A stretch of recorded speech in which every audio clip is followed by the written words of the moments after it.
이사야는 하나님으로부터 부르심을 받았습니다.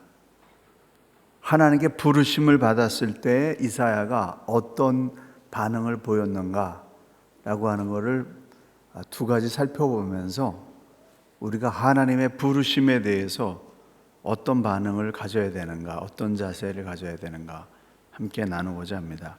첫째, 부르심에 응답한 사람은 자기를 불러주신 분을 위해서 일하는 사람이다 라고 하는 겁니다. 하나님은 이사야를 부르셨습니다. 그 당시 유다는 하나님의 백성으로 온 세상 사람들에게 하나님을 증거하기 위해서 세움받은 하나님의 나라인데, 그들은 하나님을 의지하지 않고 주변 강대국을 의지하면서 하나님을 경멸했습니다. 그래서 하나님께서 이사야를 통해서 그들의 어리석음에서 돌아오도록, 하나님께로 돌아오도록 하나님 말씀을 증거하기 위해서 하나님의 부르심을 받았습니다. 하나님의 부르심에는 목적이 있습니다. 하나님이 부르시는 목적, 하나님이 직분을 주시고 또 어떤 사명을 주시고 부르신 데는 분명한 목적이 있다는 겁니다. 그래서 하나님이 부르시는 목적을 위해서 헌신해야지 자기의 생각이나 자기의 경험이나 자기의 잘남을 드러나기 위해서 일하는 것은 아니라는 것입니다. 이사야는 왕족이었고 아주 풍성한 그러한 지식을 가진 그런 사람이었고, 사람들한테 존경받고 인정받는 그런 당대의 큰 능력자로 그렇게 인정받는 사람이었는데, 하나님의 부르심을 받아서 하나님 앞에 딱 서보니까 자기는 좀 괜찮은 사람인 줄 알았는데, 하나님의 그 거룩하심과 위대함 앞에 자기 자신이 딱 비춰져 보니까 티끌 같은 존재요, 너무나 흉허물이 많은 죄인이라고 하는 사실을 깨닫게 돼서 내가 이제 죽게 됐구나, 어찌하면 내가 정말 이 거룩하신 분을 배웠고 살아남을 수 있겠는가 탄식하면서 자신의 죄악을 통해 자복하는 그런 일이 일어났습니다. 거룩하신 하나님 앞에 자기 자신을 비춰보니까 아무것도 아니기 때문에 자기가 자랑했던 모든 것을 다 내려놓았는데, 이거는 신약 시대의 사도 바울이 예수님 만났을 때의 반응하고 똑같습니다. 자신을 불러주신 그분의 위대함 앞에 서보니까 자기는 아무것도 아닌 거예요. 그래서 다 내려놓고 부르신 그분을 위해서 말씀만 하십시오. 제가 가라고 하면 가고 서라고 하면 서겠습니다.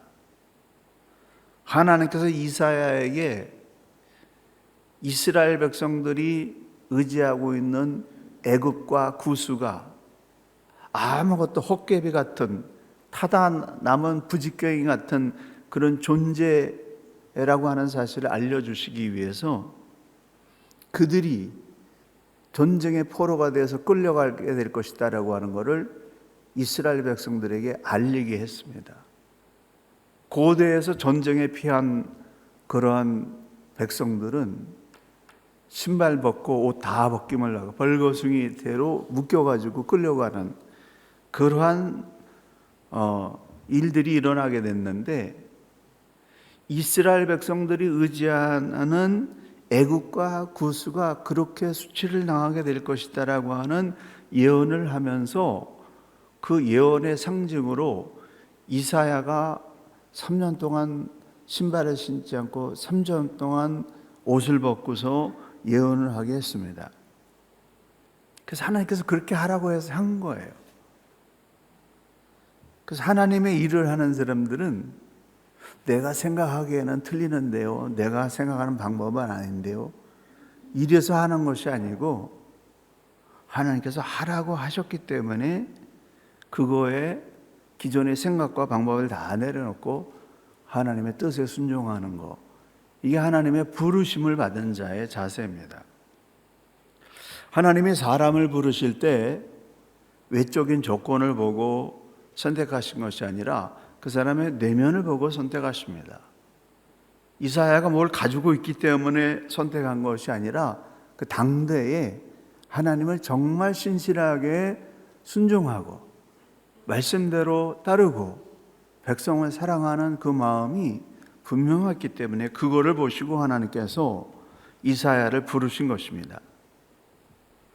이사야는 하나님께서 자신을 부르신 것이 두려워 떨릴 정도로 자신의 부끄럽고 못난 그런 부분들을 다 보게 됐는데, 그래서 탄식하면서 회개하는 가운데 하나님이 자신을 필요로 하고 자신을 선택했다라고 하는 확신을 갖게 됐습니다.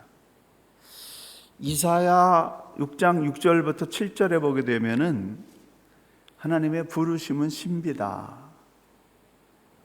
왜 나를 부르셨으며 무슨 조건으로 부르셨는지 이거를 아는 사람은 아무도 없어요. 하나님만 아신다는 거죠. 정말 하나님이 선택하셔서 꼭 필요한 자리에 필요한 사람을 세우십니다. 그 누구를 무슨 조건으로 세우느냐? 하나님만 아시는 거예요. 교회 주의 일은 그와 같습니다. 하나님의 일을 우리가 어떻게 알겠습니까? 다만 한 가지 분명한 사실은 하나님은 자격이 없는 부족한 사람을 부르셔서 거룩한 보혈로 씻어주시고 만들어주셔서 주의 일 감당할 수 있는 능력 넉넉히 부여해 주시는 분이다. 그러므로 자격 없는 나를 지명하여 선택하고 불러주신 하나님의 은혜를 잊지 말고 주의 은혜로 사시는 저와 여러분 되시기를 간절히 축원합니다. 두 번째로는 부르심에 응답한 사람은 누군가의 필요를 채워주는 사람으로 변화됩니다. 6장 8절에 보게 되면 내가 누구를 보내며 누구를 위하여 갈꼬, 누가 우리를 위하여 갈꼬 하시니 그때 내가 이르되 내가 여기에 있나이다 나를 보내소서. 이사야가 응답합니다. 이 장면은 자신의 부정한 모습을 깨닫고 하나님 내가 죽게 됐습니다. 날 살려주십시오. 이렇게 엎드리던 모습과는 정반대예요. 너무나 담대하고 확신에 찬 모습으로 주여 제가 여기 있습니다. 저를 사용해 주십시오. 이렇게 선언하고 있습니다. 이사야는 자기 자신이 하나님으로부터 용서받은 사람, 하나님과 화해한 사람, 하나님으로부터 부르심을 받은 자라고 하는 확신이 생겼기 때문에 이제는 내가 내 것이 아니라 하나님의 것이다 라고 하는 사실을 깨닫고 이제는 내가 주를 위해서 나를 드립니다. 주님이 원하시면 제가 어디든지 가겠습니다. 제가 여기 있습니다. 저를 써주십시오. 자기의 삶을 바치겠다라는 헌신의 선언입니다. 이사야는 부르심을 받았을 때 응답한 후에 그의 삶과 방법과 생각이 이전과는 완전히 달라졌습니다. 이사야는 부르심을 받은 후에 철저하게 하나님이 원하시는 삶과 내용과 방법을 선택했다는 겁니다. 6장 9절부터 10절이 이사야가 받은 소명입니다.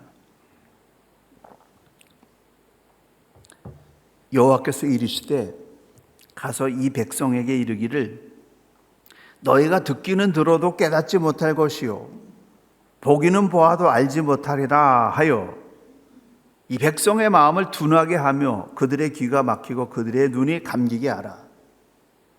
너희가 듣기는 들어도 알지 못하고 보기는 보아도 모를 거다. 그렇지만 내가 이 말씀을 전한다. 이렇게 얘기하라는 거예요. 사명도 어떻게 이런 사명을 했습니까? 가서 여러분 우리 살게 됐습니다. 우리 구원받게 됐습니다. 좋은 일이 일어날 겁니다. 그렇게 얘기해도 환영받을까 말까 한 건데 너네는 아무리 선포해도 알아듣지 못하는 백성이다. 그렇게 전하라고 하는 거예요. 듣기는 들어도 깨닫지 못하고 보기는 보아도 알지 못한다라고 하는 것은 하나님께 반역하는 사람들의 특징입니다. 그러니까 너희는 하나님의 반역자들이다 라고 그렇게 선포하라고 하는 겁니다. 그러니 사람들로부터 얼마나 미움과 비난을 받겠습니까? 하나님이 미래를 선포하고 보여주어도 백성들은 돌아오지 않습니다. 그걸 아시는 거예요. 하나님은 유다 백성들이 변하지 않을 줄 알면서도 그 벽에다 대고 말씀하라고 하는 겁니다.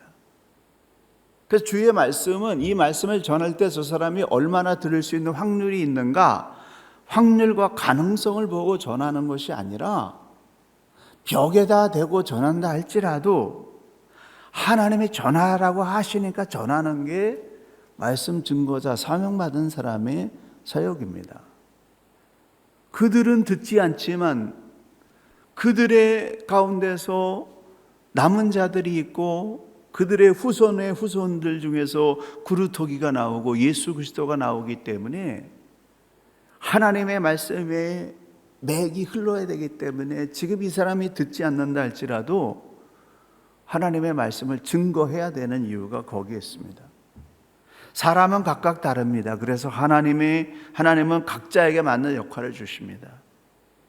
이사야는 듣기는 들어도 깨닫지 못하고 보기는 보아도 알지 못하는 사람들에게 말씀을 전달하는 그런 역할을 받은 사람이에요. 부르심에 응답한 사람들의 공통된 특징이 하나 있는데 그것은 뭐냐면은 주의 뜻을 이루기 위해서 자기를 버린 사람들입니다. 부르심을 받은 사람들이 왜 자신을 부인하면서 버릴 수 있었을까요? 억지로 되는 일 아니죠. 자기를 부인하고 비워내고 나니까 하나님의 말씀의 능력이 임해서 그 말씀의 능력과 초자연적인 역사심이 자기를 통해서 세상 속으로 흘러 들어가는 것을 체험하기 때문에. 그래서 부르심을 받은 사람은 그 사실을 깨닫고 자신을 비워내는 겁니다. 비워내지 않고는 하나님의 능력이 나를 통해서 세상 가운데 흘러갈 수 없기 때문에 그렇습니다. 하나님을 깊이 알수록 하나님 알기 전에는 누가 날 좀 도와줄까? 누가 나의 필요한 걸 채워줄까? 누구에게 내가 저 위로를 받을까? 뭐 이렇게 기대하며 살지만은 그런 자기를 비워내고 하나님의 초자연적인 능력이 그 가슴 속에 충만한 사람은 내가 누구를 도울 수 있을까? 내가 누구의 필요를 채울 수 있을까? 우리 교회의 어떤 부분을 내가 커버해 줄 수 있을까? 라고 하는 생각으로 바뀌게 된다 라고 하는 사실입니다.